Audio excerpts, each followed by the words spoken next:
Good morning student. सत्र 2021-22 11th class में आप सभी बच्चों का स्वागत है।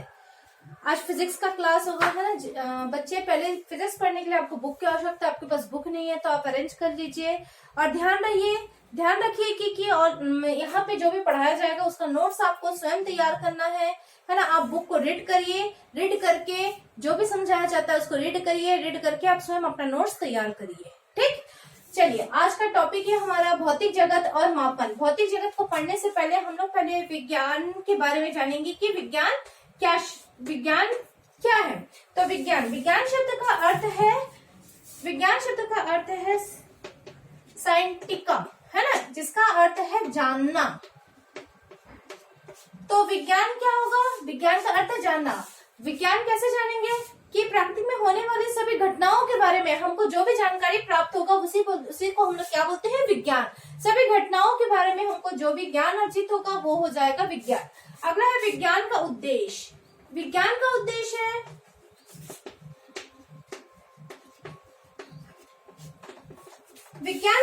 है कि विज्ञान से जो भी आपको ज्ञान अर्जित हो रहा है ना, प्राकृतिक में होने वाले जितने भी घटनाओं के बारे में आपको ज्ञान अर्जित हो रहा है उसके बारे में अधिक से अधिक जानकारी प्राप्त करना कि वो कैसे हो रहा है, किस तरह से हो रहा है। तो उसको अधिक से अधिक ज्ञान अर्जित करना, अधिक से अधिक ज्ञान जानना, उसे बोलते हैं, वो होता है विज्ञान का उद्देश्य। तो विज्ञान के दो उद्देश्य होते हैं। पहला होता है भौतिकी विज्ञान और दूसरा होता है जैव विज्ञान। और भौतिकी विज्ञान के अंतर्गत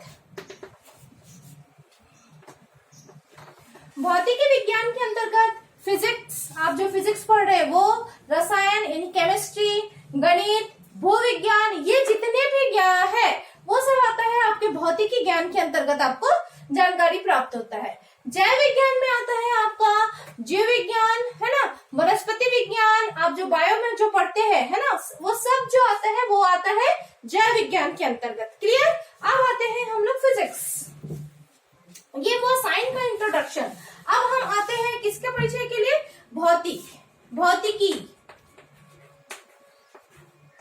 भौतिकी यानी फिजिक्स। इसका जो व्युत्पत्ति शब्द है ना, भौतिकी यानी फिजिक्स का जो शब्द है वो बना है फ्यूसिक्स यानी FUSIS। इस शब्द से इसका नाम का शुरुआत हुआ है। ठीक है, तो जिसका अर्थ है प्रकृति। ठीक, फिजिक्स का व्युत्पन्न जो है, वो जो ग्राफिकल शब्द है वो है फ्यूसिक्स, है ना, हुआ है। और इसका मतलब है, इस शब्द का मतलब है प्राकृतिक, मतलब प्राकृतिक में होने वाली सभी घटनाओं का जानकारी प्राप्त करना भी फिजिक्स ही होता है।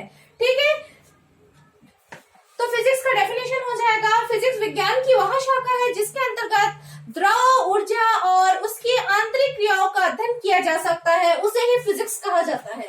क्लियर? अब हम लोग आते हैं फिजिक्स की कुछ शाखाएं, यानी भौतिकी की कुछ शाखाओं के बारे में हम लोग जानेंगे। भौतिकी की शाखाएं, अगला टॉपिक है भौतिकी की शाखाएं। भौतिकी में भी दो शाखाएं होता है। पहला होता है चिरस्मत भौतिकी और दूसरा होता है आधुनिक भौतिकी।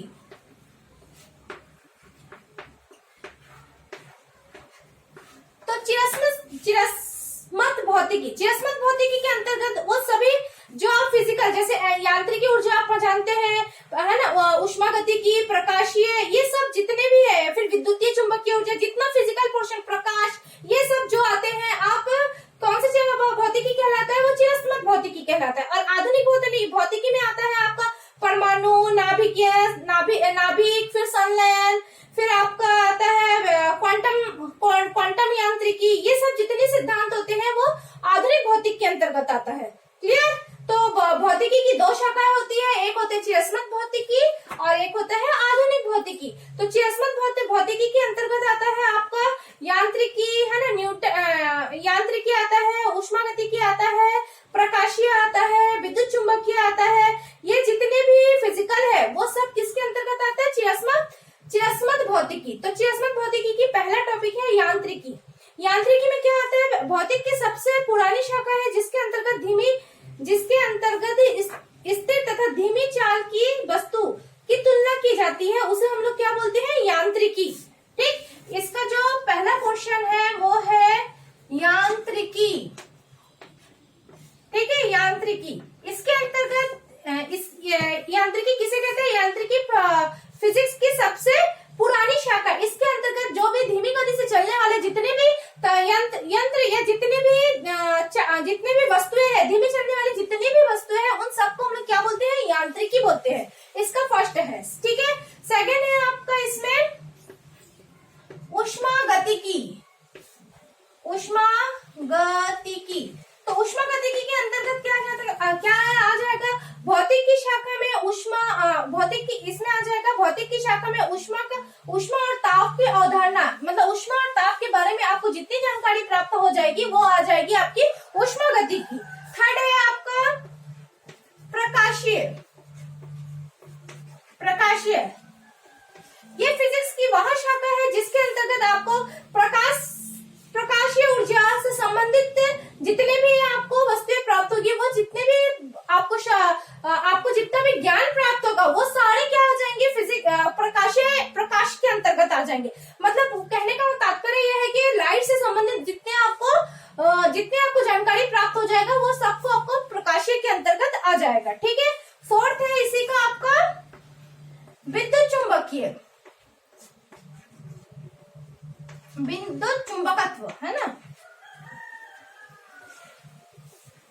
यहाँ फिजिक्स की वह शाखा है जिसके अंतर्गत आप विद्युत चुंबक एवं विद्युत चुंबकीय विकर्णों का अध्ययन कर सकते हैं। ये तो आप क्लास 10th में भी विद्युत चुंबक पढ़े हैं। तो विद्युत चुंबक से होने वाले जितने भी चुंबक क्या है? चुंबक ऐसी पदार्थ है जिसको आप रखने से कोई भी चीज को अट्रैक्ट कर लेता है। तो उससे जितने भी आपको ज्ञान अर्जित होगा वो सारे क्या हो जाएंगे? विद्युत चुंबकत्व के अंतर्गत आएगा। क्लियर? चलिए आगे बढ़ते हैं हम लोग। आधुनिक ये था चिरस्मत भौतिक के अंतर्गत ये 4 टॉपिक। अब आ जाएगा हमारा आधुनिक भौतिकी। आधुनिक भौतिकी क्या होता है उसके बारे में थोड़ा सा देख लेते हैं।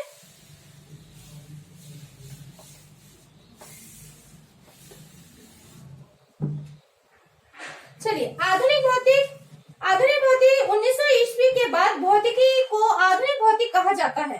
ठीक, इसके अंतर्गत होने वाले मौलिक कणों, परमाणु, जितने आप लोग केमिस्ट्री के बारे में जानते हैं, है ना, परमाणु, नाभिक, फिर आपका एक्स किरणें, फिर आपका क्वांटम यांत्रिकी संख्या, ये जितने भी आपके ज्ञान है वो सब किसके अंतर्गत आते हैं? आधुनिक भौतिक। आधुनिक भौतिक की कोई और मतलब विस्तृत वर्णन नहीं है। इसके अंतर्गत हम जानते हैं कि केमिस्ट्री की जितनी भी शाखाएं आती है वो सब आधुनिक भौतिक के अंतर्गत आता है। क्लियर? चलिए, आप इसको चाहते हैं इसका भी आधुनिक भौतिक के अंतर्गत आप इतना ही, इसको भी डिटेल करना है तो आप कर सकते हैं। तो इसके अंतर्गत इसकी भी कुछ शाखाएं होती है। चलिए, इसके भी मुख्य शाखाओं में से पहला होता है आधुनिक भौतिकी। तो इसका सिद्धांत है, पहला सापेक्ष है आपेक्षिकता का सिद्धांत। तो इसके अंतर्गत आपेक्षिकता के सिद्धांत के अंतर्गत इसमें हम लोग धीमी गति से चलने वाले वस्तुओं का अध्ययन करते हैं। आपेक्षिकता का सिद्धांत क्या है? धीमी गति से इसके अंतर्गत धीमी गति से चलने वाले वस्तुओं का अध्ययन किया जाता है। ठीक, उसे बोलते हैं आपेक्षिकता का सिद्धांत। धीमी गति से चलने वाले वस्तु का अध्ययन करना ही आपेक्षिकता का सिद्धांत कहलाता है। सेकंड है आपका क्वांटम यांत्रिकी।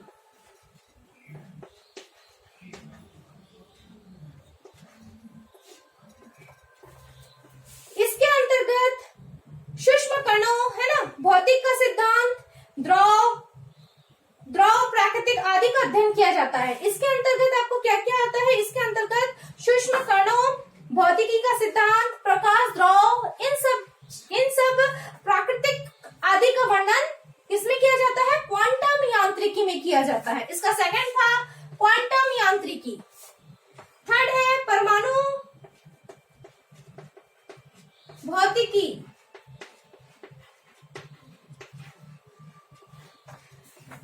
इसके परमाणु भौतिकी, इसके अंतर्गत परमाणु संरचना एवं परमाणु के गुणों का अध्ययन किया जाता है ना। परमाणु नाम से ही आपको समझ में आ जा रहा है, तो इसके अंतर्गत परमाणु संरचना एवं परमाणु गुणों का अध्ययन किया जाता है, इसे ही हम लोग परमाणु भौतिकी कहते हैं। फोर्थ है आपका नाभिकीय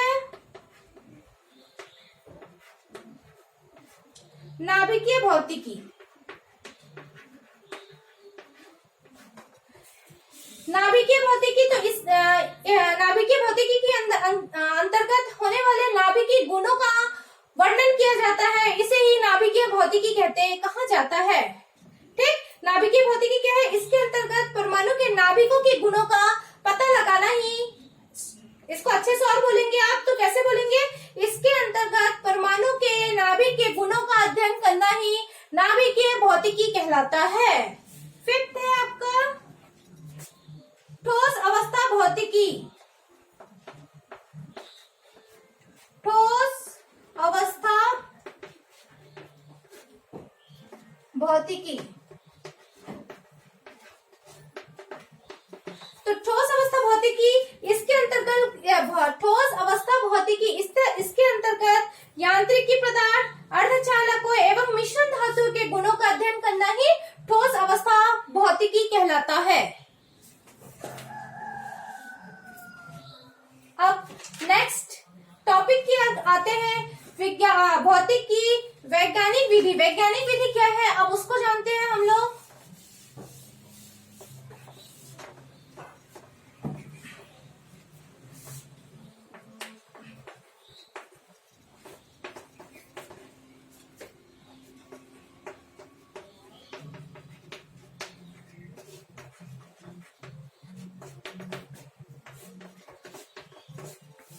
भौतिक की वैज्ञानिक विधि। वैज्ञानिक विधि प्राकृतिक की घटनाओं से संबंध की में ज्ञान प्राप्त करने की सुव्यवस्थित उपगम को ही वैज्ञानिक विधि कहते हैं। इसमें इसका मतलब ये है कि विज्ञान में जितना हम लोग प्राकृतिक घटनाओं के संबंध में, यानी प्राकृतिक घटनाओं के संबंध सुव्यवस्थित उद्गम मतलब अच्छे तरीके से प्राप्त करने की विधि को हम लोग क्या बोलते हैं? विज्ञान की भौतिकी विधि। इस विधि में भी 4 पॉइंट होता है। पहला होता है क्रमबद्ध प्रेक्षण। क्रमबद्ध प्रेक्षण में क्या होता है? इसमें भौतिकी राशि का अध्ययन करना ही क्रमबद्ध प्रेक्षण कहलाता है। भौतिकी राशियों का अध्ययन करना ही क्रमबद्ध प्रेक्षण कहलाता है। सेकंड है आपका परिकल्पना का निर्माण। परिकल्पनाओं का निर्माण इन प्रेक्षणों का गुणात्मक तथा मात्रात्मक विश्लेषण करते हैं, इसमें तथा कार्यकारी नियम बनाते हैं, जिसे परिकल्पना कहते हैं। परिकल्पना में क्या होता है? इसमें जो प्रेक्षण से आपको जो भी भौतिक राशि है उसका जो आपको विश्लेषण करना, भौतिक राशियों को विस्तार पूर्ण समझना ही परिकल्पना का निर्माण है। क्लियर? थर्ड है आपका परिकल्पना का परीक्षण।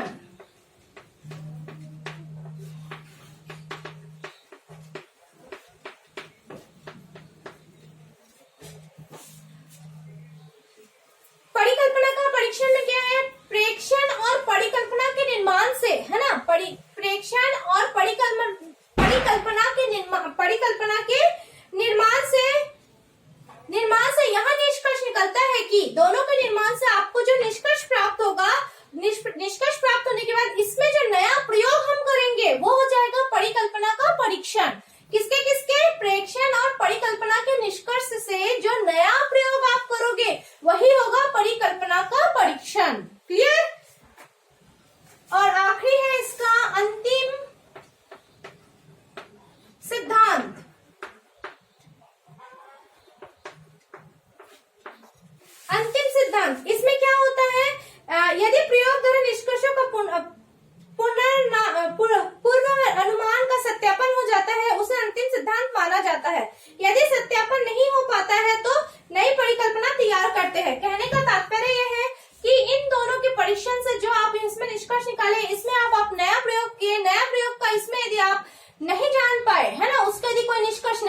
शाखाओं से संबंध। अन्य शाखाएं मीन्स जैसे भौतिक का गणित के साथ क्या संबंध है, भौतिक का फिजिक्स के साथ क्या संबंध है, भौतिक का जीव विज्ञान के साथ क्या संबंध है, भौतिक का भौगोलिक विज्ञान के साथ क्या संबंध है, इन सब की जानकारी है आपको यहाँ पे बताया जाएगा। तो चलिए, फर्स्ट है आपका गणित और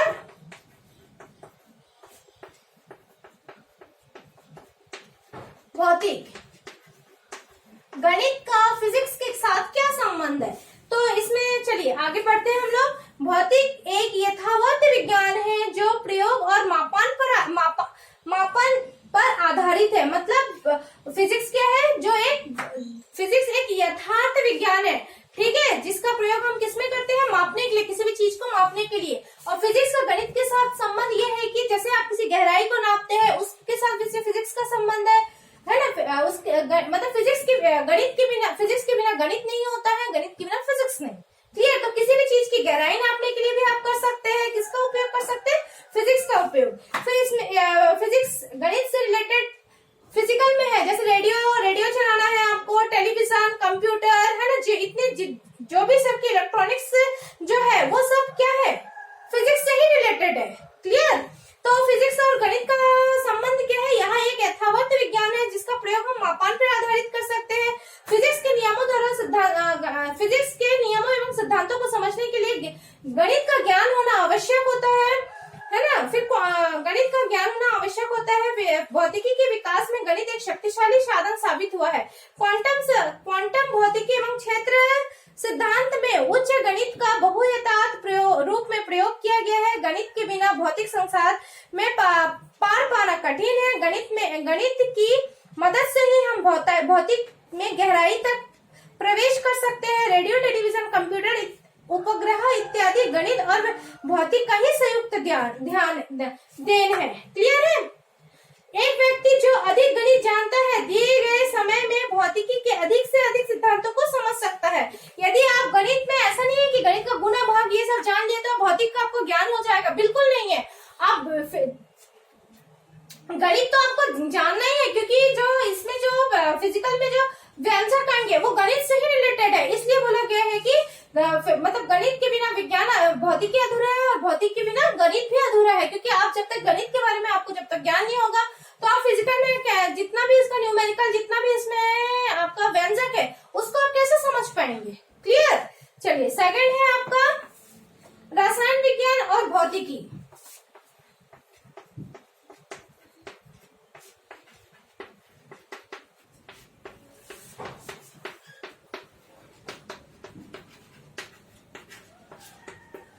रसायन विज्ञान और भौतिकी में क्या इसमें क्या है, रसायन विज्ञान, इसमें क्या है, रसायन विज्ञान का भौतिकी में, इसमें तकनीकों के बारे में अधिक से अधिक उपयोग किया गया है कि इसमें मतलब रसायन के साथ भौतिक का क्या संबंध है। इसमें अधिक से अधिक तकनीकों के बारे में ज्ञान करना ही क्या है, फिजिकल है। ठीक है? तो जैसे इसमें उदाहरण के तौर पर परमाणु संरचनाओं का भौतिक वैज्ञानिकों ने की परमाणु संरचना का खोज, है ना। फिर रसायन में आप जानते हैं क्या किया था रसायन में, परमाणु संरचना, क्वांटम संख्या, एक्स किरणें, इन सब का खोज किसने किया है, इन सब का खोज क्या है, भौतिकी विज्ञान ने ही किया है। इसलिए इसका संबंध रसायन विज्ञान के साथ जोड़ा गया है। सेकंड है एक्स किरणों का न्यूटन का वितरण। एक्स किरणों में न्यूटन का वितरण भी किसने किया है, भौतिकी ने ही किया है। रेडियो एक्टिव में भी भौतिकी का ही देन है। क्लियर? थर्ड, जीव विज्ञान का भौतिक के साथ संबंध।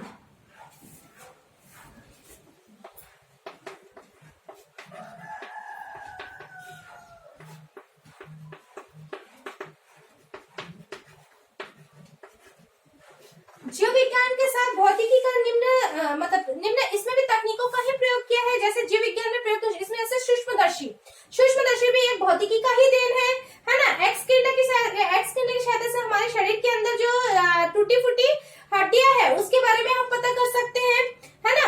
उसके बाद है, तो आपको समझ में आया, जीव विज्ञान के साथ जीव विज्ञान में सूक्ष्मदर्शी का देन भी भौतिक ने ही किया है।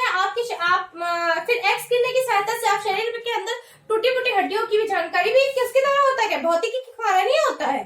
ठीक, अब नेक्स्ट है भूगोल विज्ञान और भौतिकी। खगोल विज्ञान और भौतिकी। तो खगोल विज्ञान और भौतिकी, खगोल विज्ञान के अंतर्गत भौतिकी के नियमों को तकनीकों का ही प्रयोग किया गया है। इसमें भी खगोल पिंड की गति का अध्ययन करना, प्रकाशीय दूरदर्शी एवं रेडियो दूरदर्शी का भी प्रयोग भौतिकी के द्वारा ही किया गया है। फिर डॉपलर प्रभाव का भी प्रयोग भी भौतिकी के द्वारा ही किया गया है। तो इन सब का प्रयोग किसमें किया गया है? खगोल विज्ञान में किया गया है। आज का टॉपिक यहीं पे खत्म होता है। बच्चे आप बुक में रीडिंग करिए, रीडिंग करके इसका नोट्स बनाइए। नेक्स्ट क्लास में इसके आगे के बारे में जानकारी दिया जाएगा। ठीक, यहीं पे क्लास आज खत्म।